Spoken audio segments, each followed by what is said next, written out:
আপনি কি কখনো এমন এক গ্রামের কথা শুনেছেন যেখানে প্রতিটি ইট, প্রতিটি গাছ, প্রতিটি বাতাসের স্পন্দন বহন করে শতাব্দীর ইতিহাস?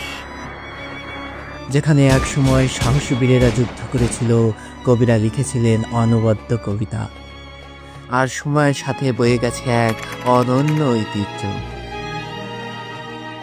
খুলনার দিঘলিয়ার সেই সেনহাটি গ্রাম, যেখানে ইতিহাস শুধু বইয়ের পাতায় নয়, প্রতিটি প্রাচীরেই লেখা। আজ আমরা প্রবেশ করব সেই হারিয়ে যাওয়া গৌরবময় অতীতে, যেখানে প্রতিটি মুহূর্ত এক একটি ইতিহাসের সাক্ষী। খুলনা জেলার দিঘলিয়া উপজেলার অন্তর্গত সেনহাটি গ্রামটি শুধু একটি নাম নয়, এটি এক সমৃদ্ধ ঐতিহ্যের ধারক ও বাহক। সেনহাটির নামের উৎপত্তি নিয়ে রয়েছে নানা মত। ইতিহাসবিদরা বলেন ব্রিটিশ শাসনামলেরও বহু আগে এখানে বসতি গড়ে ওঠে। কথিত আছে একসময় এই অঞ্চলে এক বীর সেনাপতি বসতি স্থাপন করেন এবং তার নামেই এই গ্রামের নাম হয় সেনহাটি।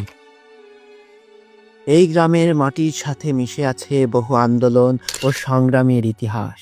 ব্রিটিশ বিরোধী আন্দোলন থেকে শুরু করে মুক্তিযুদ্ধ,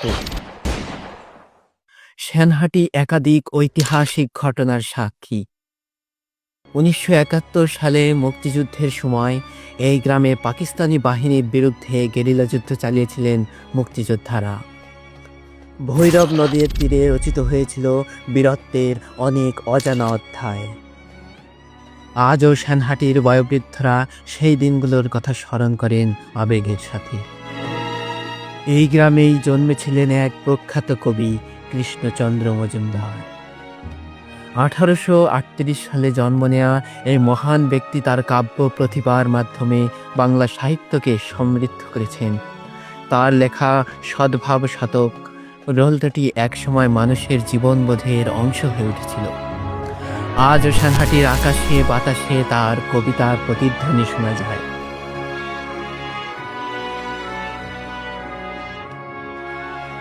যে জন দিবসে মনের হর্ষে জ্বালায় মোমের বাতি, আশু গৃহে তার দেখিবে না আর নিশীথে প্রদীপ ভাতি। শুধু সাহিত্য নয়, এই গ্রামের বুকে জন্মেছেন অনেক শিক্ষাবিদ, সমাজ সংস্কারক এবং দেশপ্রেমী। এক সময় সেনহাটি ছিল দক্ষিণ বাংলার অন্যতম শিক্ষা ও বুদ্ধিভিত্তিক কেন্দ্র। এখানকার পাঠশালা ও মক্তবগুলোর সুনাম ছিল সুদূর পর্যন্ত। সেনহাটির আরেকটি গর্ব কাটানীপাড়া শিব মন্দির। প্রায় 200 বছরের পুরনো এই মন্দির আজও ঐতিহ্যের সাক্ষী হয়ে দাঁড়িয়ে আছে। প্রতি বছর অনেক তীর্থযাত্রী এখানে আসেন, ভক্তিভরে প্রার্থনা করেন।